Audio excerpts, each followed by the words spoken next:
প্রিয় ভাইয়েরা আমার, কেউ যদি হজ করে আর যদি মনের মধ্যে ইচ্ছা থাকে যে আমি হজ করে আসার পর এলাকার মানুষ আমাকে হাজী সাহেব বলবে, আপনারাই বলেন তার অন্তরের মধ্যে ইখলাস আছে নাকি? ইখলাস নাই।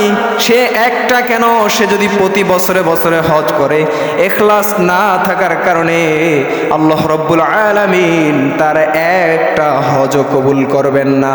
জিল্লায় পড়েন নাউজুবিল্লাহ। সম্মানিত ভাইয়েরা আমার, শুধু হজ কেন, আমি যদি আপনাকে নামাজ দিয়ে বোঝাই, আমি যে নামাজ পড়াই, আমার অন্তরের মধ্যে যদি একটু অহংকার চলে আসে, আমার অন্তরের মধ্যে যদি একটু রিয়া চলে আসে, যদি লোক দেখানোর একটু ইচ্ছা আমার অন্তরের মধ্যে চলে আসে, কোনো ইমাম সাহেবের অন্তরের মধ্যে যদি এই চিন্তা ভাবনা আসে যে আমার কণ্ঠ অনেক সুন্দর, আমার সুর অনেক সুন্দর, মুসল্লিরা নামাজ পড়বে আর আমাকে ভালো বলবে, তাহলে আল্লাহর কসম মুসল্লিদের নামাজও হবে না, ইমাম সাহেবের নামাজও হবে না। নাউজুবিল্লাহ। এই জন্য ভাইরা আমার, এটা শুধু ইমাম সাহেবদেরকে দিয়ে বুঝাইলাম, মুসল্লিরাও যদি এই নিয়ত করে যে আমি মসজিদে যাচ্ছি, আমাকে দেখে এলাকার লোকেরা বলবে বাহ মাশাআল্লাহ লোকটা নামাজি, এই যে লোক দেখানোর জন্য আমি নামাজ পড়তে আসলাম, মানুষকে দেখানোর জন্য মানুষ আমাকে নামাজি বলবে, এই জন্য আমি নামাজ পড়তে আসলাম। ওয়াল্লাহি আল্লাহর কসম, মানুষকে দেখানোর উদ্দেশ্যে নামাজ পড়তে আসার কারণে আল্লাহ রাব্বুল আলামিন এই নামাজের বিনিময়ে কাল কিয়ামতের দিন তাকে জাহান্নাম দান করবেন। কি দান করবেন? জাহান্নাম। বিনা হিসাবে জাহান্নামে পাঠিয়ে দিবেন। কি হিসাবে? বিনা হিসাবে জাহান্নামে পাঠিয়ে দিবেন। এই জন্য ভাইরা আমার, আল্লাহর হাবিব হাদিসের মধ্যে বললেন, মুসলিম শরীফের হাদিস, আল্লাহর হাবিব বললেন قال كذبت ثم أمر به فسحب على وجهه حتى ألقي في النار।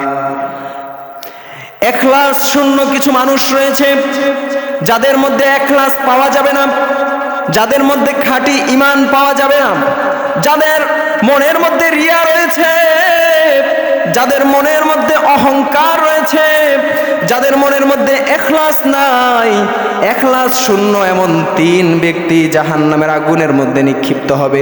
তন্মধ্য থেকে 1 নম্বর যে ব্যক্তির নাম হাদিসের মধ্যে এসেছে, সেই ব্যক্তিটা হলো আলেম। পড়েন নাউজুবিল্লাহ। বহু বক্তা রয়েছে, বহু কণ্ঠের অধিকারী বক্তা রয়েছে, যারা ওয়াজ করতে আসে শুধুমাত্র তাকে মানুষ ভালো বলবে, এলাকার মহিলারা তার সুনাম বলবে, এই জন্য বয়ান করে, অথবা অন্য কোনো উদ্দেশ্যে, টাকা কামানোর উদ্দেশ্যে ওয়াজ করে, অথবা মানুষকে হেদায়েতের উদ্দেশ্যে ওয়াজ করে না, তাদের মনের মধ্যে অন্যরকম কিছু থাকে, যার কারণে আল্লাহ রাব্বুল আলামিন হাদিসের মধ্যে আল্লাহর হাবিব জানিয়ে দিলেন, ওই আলেম হওয়ার পরেও জালেমদের সাথে জাহান্নামের মধ্যে যাবে। নাউজুবিল্লাহ। এই ইখলাস শূন্য যে 3টা ব্যক্তি জাহান্নামে যাবে, এর মধ্য থেকে হলো আলেম। এর মধ্য থেকে কি? আলেম। দ্বিতীয় নম্বর হলো শহীদ।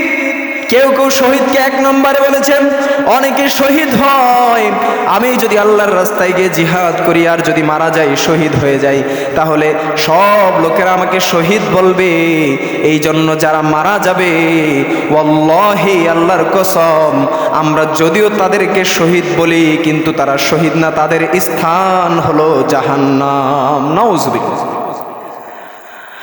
আমরা দেখি যদি কোনো কিছু ডাক দেওয়া হয়, ওলামায়ে কেরাম যদি ডাক দেন, অনেকেই জিহাদের জন্য প্রস্তুত, অনেকেই যুদ্ধ করার জন্য প্রস্তুত, কিন্তু তার মনের মধ্যে থাকে আমাকে লোকেরা জিহাদি বলে, আমাকে লোকেরা সম্বোধন করবে, আমাকে লোকেরা শহীদ বলবে, আমি যদি মারা যাই আমাকে এলাকার সব লোকেরা, আমার পরিবারবর্গ সবাইকে বলবে শহীদের মা, শহীদের স্ত্রী, শহীদের সন্তান, একটা সুনাম থাকবে। এই জন্য আমি গিয়ে শহীদ হয়ে গেলাম, মারা গেলাম।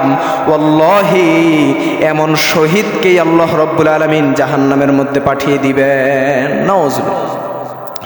তাহলে 2 জনের কথা শুনলাম, আল্লাহর হাবিব যে মুসলিম শরীফের মধ্যে বললেন 3 ব্যক্তি ইখলাস শূন্য, 3 ব্যক্তি জাহান্নামে যাবে, জাহান্নামের মধ্যে নিক্ষিপ্ত হবে, তন্মধ্য থেকে শহীদ। আলেম। তারপরে 3 নম্বর যে ব্যক্তির কথা বলা হলো, ওই 3 নম্বর ব্যক্তিটা হলো ধনী। নাউজুবিল্লাহ। এটা কেমন ধনী? সব ধনীরা নাকি?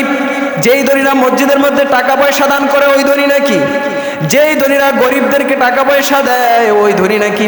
হ্যাঁ, ওই ধনী। যদিও ওই ধনীরা মানুষকে দেখানোর উদ্দেশ্যে কোনো এতিমদেরকে দান করে, মানুষকে দেখানোর উদ্দেশ্যে যদি মসজিদ মাদ্রাসাতে দান করে, আল্লাহ রাব্বুল আলামিন তার ঠিকানা জাহান্নাম রেখে দিয়েছেন। নাউজুবিল্লাহ।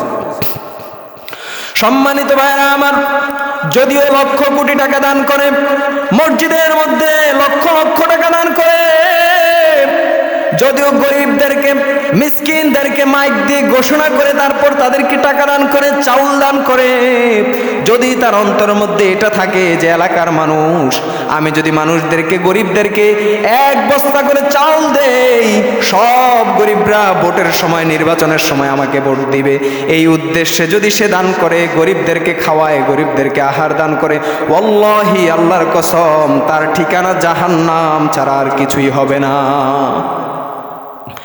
এই জন্য ভাইরা আমার, ভোটের আগে দেখা যায় এমন অনেক দানবীর যারা ভোট পাওয়ার জন্য ইউটিউবের মধ্যে দেখা যায় মানবতার ফেরিওয়ালা, যারা মোটরসাইকেল দিয়ে ঘুরে ঘুরে ভিডিও করে গরিবদেরকে দান করে, মানুষদেরকে দেখানোর জন্য, ভাইরাল হওয়ার জন্য।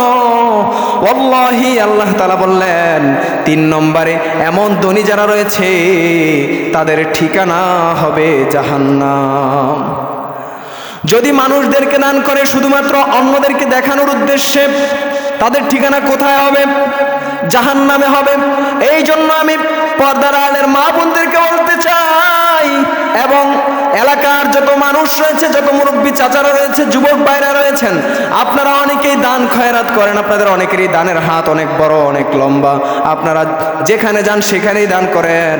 তবে আপনার উদ্দেশ্য থাকতে হবে জান্নাত পাওয়ার উদ্দেশ্য, একমাত্র আল্লাহ রাব্বুল আলামিনকে রাজি খুশি করানোর উদ্দেশ্যে আপনার দান করতে হবে। যদি মানুষকে রাজি খুশি করানোর উদ্দেশ্যে আপনি দান করেন, ভোটের নিয়তে যদি আপনি দান করেন, নির্বাচনের আগে যদি মানুষদের ভোট পাওয়ার জন্য দান করেন, আরও যে কোনো উদ্দেশ্যে আপনি দান করেন না কেন, আপনার ঠিকানা হবে জাহান্নাম। নাউজুবিল্লাহ। এই জন্য ভাইয়ারা, আমরা হাদিস থেকে শুনতে পারলাম, মুসলিম শরীফের হাদিস, আল্লাহর হাবিব বললেন এই 3 ব্যক্তি জাহান্নামে যাবে। কোন 3 ব্যক্তি মনে আছে তো? আবার সংক্ষিপ্তভাবে শুনে নেন। 1 নম্বর হলো শহীদ, 2 নম্বর হলো আলেম, 3 নম্বর হলো কি? ধনী। এই 3 শ্রেণীর ব্যক্তিরা কেন যাবে জাহান্নামে? কি এত কষ্ট করে পড়ালেখা করেছি, এলমে দিন শিক্ষা করছি জাহান্নামে যাওয়ার জন্য? জাহান্নামে যাওয়ার জন্য না। আমার মনের মধ্যে যদি ইখলাস না থাকে, আমার যদি ইচ্ছা থাকে যে মানুষ আমাকে ভালো বলবে, ওয়াজ করলে, সুর দিয়ে আলোচনা করলে মহিলারা আমাকে ভালো বলবে, বা আমার বেতন বাড়িয়ে দেওয়া হবে, আমার টাকা বেশি হবে, এই উদ্দেশ্য যদি ইখলাস শূন্য যদি আমার দিল থাকে, তাহলে আমার ঠিকানা জাহান্নাম ছাড়া আর কোথাও হবে না, আল্লাহ না করুক। এই জন্য ভাইয়েরা আমার, এটা যেই বক্তাই হোক না কেন, যত বড় পীরই হোক না কেন, যদি ইখলাস মনের মধ্যে না থাকে, যদি অন্তরের মধ্যে ইখলাস না থাকে, সে যত বড় নামাজি হোক না কেন, নামাজ পড়তে পড়তে যদি সেজদা দিতে দিতে কপালের মধ্যে যদি দাগ ফেলেও ফেলে, আর যদি সে তার অন্তরের মধ্যে নিয়ত থাকে যে মানুষ আমাকে নামাজি বলবে, ওয়াল্লাহি আল্লাহর কসম, ওই ব্যক্তি নামাজ পড়তে পড়তে কপালের মধ্যে দাগ ফেললেও আল্লাহ রাব্বুল আলামিন তার ঠিকানা জাহান্নাম রেখে দিয়েছেন। নাউজুবিল্লাহ। বিষয়টা বুঝছেন আপনারা?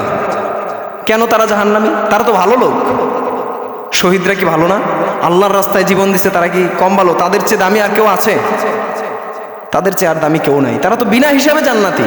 কিন্তু এখানে কিন্তু আছে, এই শহীদরা যদি মানুষকে রাজি খুশি করানোর জন্য, মানুষকে দেখানোর জন্য শহীদ হয়, তাহলে জাহান্নামে।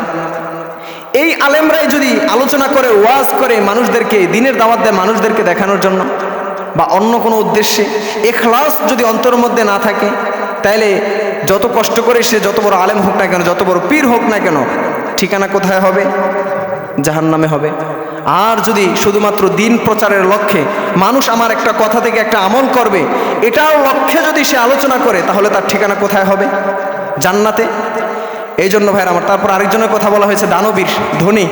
এই ধনী যদি শুধুমাত্র আল্লাহকে সন্তুষ্টির উদ্দেশ্যে যদি দান করে, তার ঠিকানা কোথায় হবে? জান্নাতে।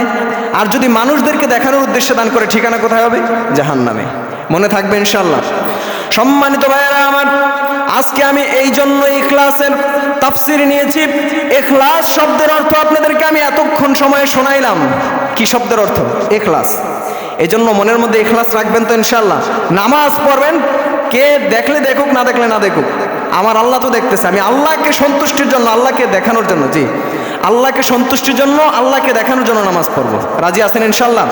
আল্লাহ সবাইকে কবুল করুন, সকলে পড়েন আমিন।